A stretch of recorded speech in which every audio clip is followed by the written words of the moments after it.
dos enganos da civilização, diferentemente desses outros. E Jesus apenas chamou de esses outros. Os que são havidos ou dignos de alcançar a era vindoura. Nem todos vão alcançar a era vindoura, mas muitos alcançarão. E a ressurreição dentre os mortos. Nem todos a alcançarão, mas os que creem alcançarão. Em qualquer lugar no mundo, quem sabe que o corpo morre, mas o espírito é vivificado para outras perspectivas dimensionais, esses entrarão na ressurreição, na vida eterna. Esses que têm essa consciência já no presente e que vivem a naturalidade do presente, se alimentando das glórias da eternidade, que são as únicas realidades e os únicos tesouros que eles vão conseguir carregar para além daqui. E justamente porque viveram assim, é que são havidos por dignos de alcançar a era vindoura e a ressurreição dentre os mortos. Esses também já entenderam desde aqui. E quando chegarem lá, na outra dimensão, para a qual todas essas pessoas de fé, esperança e amor no mundo inteiro estão indo, quando entrarem nessa outra dimensão, onde não se pode mais morrer, onde a morte foi abolida, foi extinta, eles vão perceber imediatamente que eles se tornaram como anjos. Iguais a anjos, é o que diz Jesus aqui no Evangelho de Lucas. Porque são iguais aos anjos. Eu vou virar Gabriel, Miguel, esses nomezinhos que a Bíblia dá para os anjos, só Deus sabe quais são os nomes dessas criaturas mesmos. Não importam os nomes, mas serão iguais a anjos.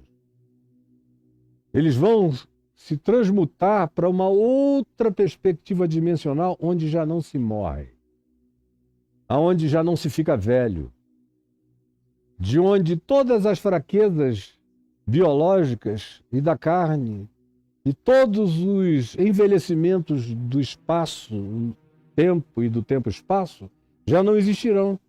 Portanto, eles não morrem porque são iguais a anjos e são filhos de Deus em plenitude absoluta, que é o que Jesus diz que veio fazer. Veio nos transformar a todos os que cremos e a todos que, mesmo não sabendo da informação do Evangelho acerca de Jesus, viveram com essa ambição transcendente de vida eterna, de compaixão, de bondade, de graça, de inesgotabilidade do ser de Deus e da nossa plenificação nele. E crendo assim, tem gente espalhada por toda a terra, especialmente fora do cristianismo, que, como eu disse na introdução, ficou e está cada vez mais materialista. Esses, dessa consciência, dessa prática, desse fruto, desse alimento, que se tornam iguais aos anjos, são filhos de Deus. Como Paulo diz em Romanos 8, a gente creu nele e a todos quantos o receberam, João diz no evangelho dele, no capítulo 1, esses que creram neles, o Pai deu-lhes o poder de serem feitos filhos de Deus. E o apóstolo Paulo, em Romanos 8, diz que nós todos que cremos neles recebemos como herança nos tornarmos semelhantes a ele, Cristo. A minha vocação é me tornar um Cristo eterno, um Cristo de Deus, o Filho de Deus conforme a plenitude do Filho de Deus, Jesus, o Cristo, Cristo em Jesus. Sendo, portanto, automaticamente, naturalmente, filhos da ressurreição dos mortos, é o que Jesus está dizendo aqui na mesma hora. Isso vocês não entenderam até agora, não é? Como a maior parte dos crentes. Quando eu falo, por exemplo, em Gênesis 6, lá dos Benai Elohim, ou na linguagem de Daniel, os vigilantes, ou na linguagem do livro de Enoque, ou na linguagem da segunda epístola de Pedro, da epístola do irmão de Jesus, o Judas, ou em alusões de Paulo, que falam daquele encontro, daquele conluio dos Benai Elohim, em Gênesis 6, possuindo as filhas dos homens, o argumento desde Agostinho, que era um cara sexualmente traumatizado, culpado, tinha um problema enorme com a sexualidade dele, com qualquer forma de sexualidade. E foi ele quem trouxe essa doutrina que até então não vigia, não estava em vigência. De que em Gênesis 6 está falando não dos Benai Elohim, dos anjos, onde eles são mencionados como tais no Velho Testamento, mas sim dos filhos de Deus, que eram os filhos de Sete, filhos de Adão, ou seja, dos crentes do Gênesis, que se casaram com as incrédulas do mundo em casamentos mistos. Olha que coisa mais patética. Isso entrou em vigência na história do catolicismo e depois do protestantismo até o dia de hoje. Porque eles não entendem o que Jesus está dizendo aqui. Eles só são iguais a anjos, mas não significa que não existam naturezas e naturezas e distinções entre esses seres que a gente apelidou biblicamente de anjos e que tem lá os nomes e as naturezas e as manifestações de existência, cada um do seu tipo, assim como eu aqui no espaço-tempo sou carne e sangue, e quando deixar o espaço-tempo serei espírito e consciência pura, e ganharei um corpo de uma outra energia de natureza celestial. Eles também podem deixar o seu corpo de natureza celestial e tomarem e se infiltrarem ou se reproduzirem e se manifestarem conforme Gênesis 6 diz que aconteceu. Eles se hibridizaram com as filhas dos homens e nasceram os nefilins, os gigantes. O texto de Gênesis é tão óbvio só para quem quer fugir da realidade. E também da evidência arqueológica dessas figuras e antropológicas que começam a ser achadas e vão ser achadas aos borbotões nos próximos 10 anos, para todo lado. E aí vocês vão ver como a história inteira vai ter que ser redita e reescrita. Pois bem, o que acontece? Quando os Benai Elohim possuíram as filhas dos homens, aconteceu isso. Isso vem sendo negado por causa do trauma sexual de Agostinho, no VI século, V, VI século para cá, e se tornou axioma católico e axioma protestante e evangélico até o dia de hoje. E o povo não sabe nem que isso vem de um trauma, de um ser traumatizado, culpado e culposo, que era o chamado Santo Agostinho, que é um cara por quem eu tenho muito carinho, cujo livro de confissões eu li várias vezes na vida, porque é muito bonito e é psicologicamente muito rico para você entender como é a alma de um ser como o Agostinho, como é a alma de um crente em estado de angústia. E foi com essa perspectiva que eu li Agostinho várias vezes. Pois bem, que isso fique dito e entendido. Eu serei como um anjo. Isso não significa que os anjos de alguma natureza, de algum tipo, vamos chamar assim no antropomorfismo, de alguma etnia angelical diversa, não possam, como é o caso dos vigilantes do livro de Enoque, coabitarem com as filhas dos homens e gerarem um absurdo. Os seres que são os que povoam a mitologia grega, a mitologia celta, a mitologia egípcia, a mitologia mesopotâmica, a mitologia assíria, a mitologia persa, a mitologia caldeia, a mitologia do planeta inteiro, a mitologia bretã, a mitologia dos índios americanos, da América Latina, as mitologias aqui dos pré-nasquianos no Peru, os pré-incas, pré-maias, pré-astecas, pré-tudo, que dizem que encontraram aquelas edificações todas prontas, que elas tinham sido de fato erigidas milhares de anos antes deles existirem.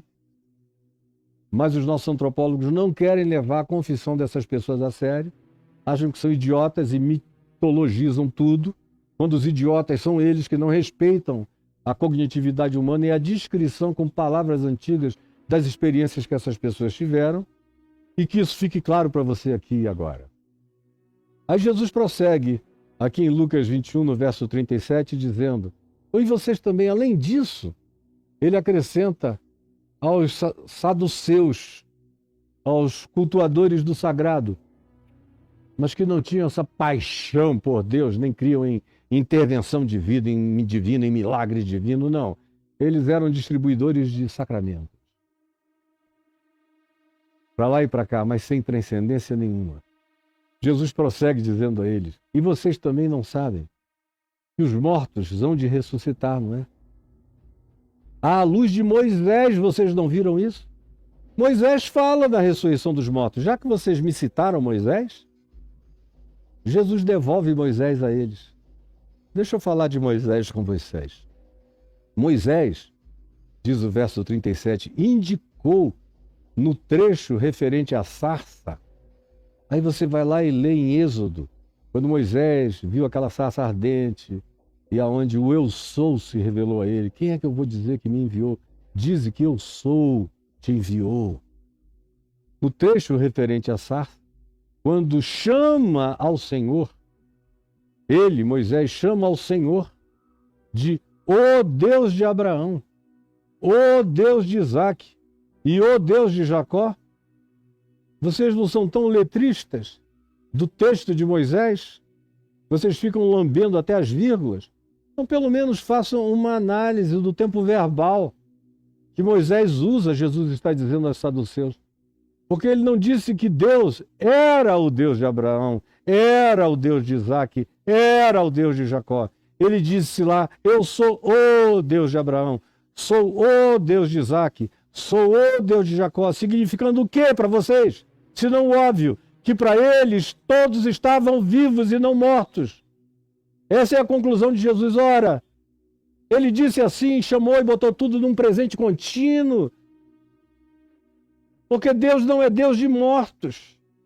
E aqueles, Abraão, Isaque, Jacó, morreram no espaço-tempo. Mas não morreram diante de Deus, ele não é Deus de mortos. Esses entes estão vivos diante dele e se transformaram em coisas igual a anjos. Ora, Deus não é Deus de mortos e sim de vivos, porque para ele a relatividade da morte não existe. Isso só existe aqui no espaço-tempo, para ele todos vivem. Então disseram alguns dos escribas, dos doutores da lei, dos acadêmicos, caras ali confiando a barba, dizendo, cara, que enrascada, que enrascada. Então os acadêmicos da religião que estavam ali disseram, mestre, o que a gente pode dizer em contrário? Que argumento se pode levantar contra ti? Tu respondeste muito bem. E dali em diante não ousaram mais interrogá-lo. Naquele dia foi um silêncio absoluto. Mas Jesus não disse que estava na hora de parar. Jesus disse, vocês começaram isso de manhã cedinho e o dia não vai se pôr sem que eu mostre para vocês quem vocês são.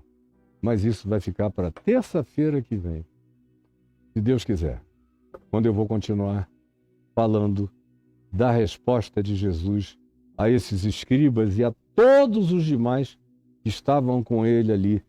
E foi quando ele, Jesus, lhes perguntou, como podem dizer que o Cristo é o filho de Davi? Como? Visto que o próprio Davi afirma no livro dos Salmos, disse o Senhor ao meu Senhor, assenta-te à minha direita até que eu ponha os teus inimigos por estrado dos teus pés. Você lembra disso? Está aí no Salmo 110, verso 1. Assim, pois, Davi lhe chama Senhor, como pode ser seu filho? Aí joga essa pergunta e fica todo mundo embasbacado, mas terça-feira eu vou falar sobre isso com você, tá bom?